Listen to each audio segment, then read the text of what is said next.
Your last reciprocal coaching exercise is an opportunity to practice putting everything you've learned together to provide a complete coaching service. You've now practiced all 15 tools, and you know how to use the staircase model to structure your coaching, so you should be ready. But don't ever expect your coaching to follow a neat progression through 4 distinct stages. The staircase model is a great way to understand the dynamics of effective coaching, but real-world coaching is far too complex for any model to capture. You'll always start by creating a comfortable environment. Even when it's video chat coaching that you're giving, you'll begin by putting the coachee at ease.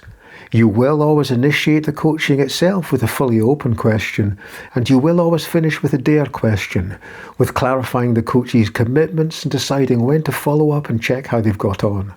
But how you get from start to finish will be different every time. Sometimes you'll sense that you should leave the coachee's ambitions vague. That can be fine. Or the coachee might already have a clear sense of what they want to happen before the coaching starts. Maybe all they need help with is the planning. That can be fine. Sometimes it makes sense to ask the coachee what their first steps will be very early in the process. And sometimes you will barely talk about those steps. You'll discuss how things are and how the coachee feels about things, and maybe finish with no more than a vague outline of the actions the coachee will actually take. That can be fine too. All that matters is that you meet the needs of the particular coachee. So be sensitive to the flesh and blood human being in front of you. Let yourself be guided by your sense of what would be most helpful for them. Sometimes what they need most is just for you to listen attentively and use the summarizing tool to help them organize their thinking. Or the coachee might need you to help them define a small number of steps to follow. What they'd find most useful would be a clearly labeled map of actions to take.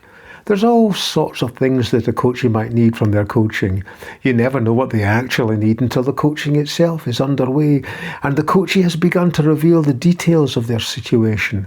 So don't cling to the staircase model. Put aside any sense that there's a recipe to follow.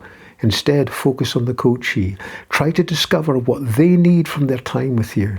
Trust the process. Coaching is a kind of improvisation. Like improvisation in music or the theatre, you must be true to the reality of the moment. You have to listen attentively and respond authentically. But you don't have to invent anything, for the coachee will bring the complete reality of their life to the table. You just have to bring their concerns out into the open and create the conditions for them to have useful insights about them. If you do, the coaching will help the coachee live an examined life. It will set them on a course to their own future flourishing and to making contributions to the flourishing of others. Charged with a new sense of purpose and liberated by a line of action to take in pursuing that purpose, they will experience themselves as the hero of a new line of story. Their actions will gain a new set of meanings. Many of your coachees will gain a renewed sense of self, for in the end it's always our personal narratives that provide us with our sense of who we are and of what our lives are all about. Practice will hone your skills and enable you to offer more and more to the coachees you work with. I hope your last piece of reciprocal coaching will provide useful practice.